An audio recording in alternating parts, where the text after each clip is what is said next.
ধরলেন সবকিছু। এই বাচ্চা 3 দিনের বাচ্চা তারই বক্তব্যের মাধ্যমে সবকিছু প্রকাশ করিয়া দিয়েছেন। সুবহানাল্লাহ। পরিবারের নিয়ম নীতি, পরিবারের অধিকার, এই নিয়েও তিনি কথা বললেন। মায়ের অধিকার নিয়ে তিনি কথা বললেন, সমাজের অধিকার নিয়ে তিনি কথা বললেন, রাষ্ট্রের অধিকার নিয়ে তিনি কথা বললেন, রাষ্ট্র পরিচালনার নিয়ম নীতি পদ্ধতি এবং একজন নেতা হওয়ার যে যোগ্যতা, যে কোয়ালিটি, এই সব কিছু তিনি তুলে ধরলেন। সুবহানাল্লাহ। বাচ্চাটা কত দিনের হবে? 2 থেকে 3 দিনের হবে, 1 দিনের হবে।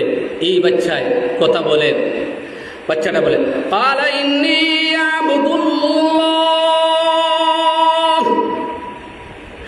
আতানিয়াল কিতাব ওয়া জাআলানি নাবিয়্যা।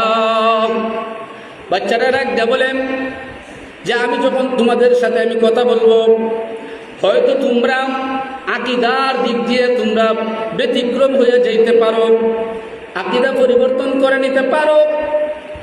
কারণ তোমরা দেখছো মা বাবা ছাড়া কোনোদিন সন্তান হয় না।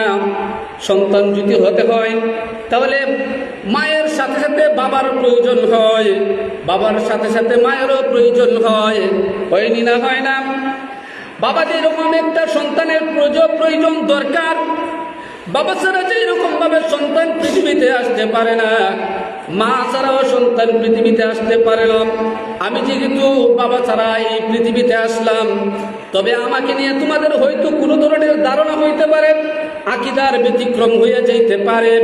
এই জন্য তিনি অল্প একটা শব্দ দ্বারা তিনি ওই প্রশ্নের একটা উত্তর দিলেন। ক্বালা ইন্নী আবদুল্লাহ।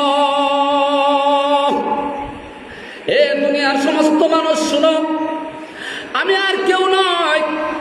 আমার যে জন্মটা অস্বাভাবিকভাবে যে আমার জন্মটা হয়েছে, দুনিয়ার নিয়ম নীতির বাহিরে যে আমার জন্মটা হয়েছে, সুতরাং এই নিয়ে হয়তো তোমরা সংশয় করতে পারো। একটা সংশয়ের তো আমি জবাব দিচ্ছি।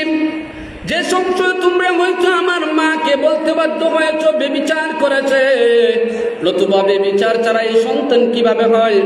আমি যখন আমার নিজের সার্টিফিকেট আমি যখন নিজেই দিচ্ছি, সুতরাং এই সংশয় তোমাদের দূর হইয়া গেল।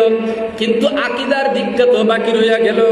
হয়তো তোমরা ভাবতে পারো আমি হয়তো মনে হয় সম্ভবত আমি আল্লাহর কোনো বেটা হইয়া গেলাম, আল্লাহর সন্তান মনে হয়। এই নিয়ে তোমাদের একটা সংশয় আসতে পারে, যা পরবর্তীতে তারা বলছে।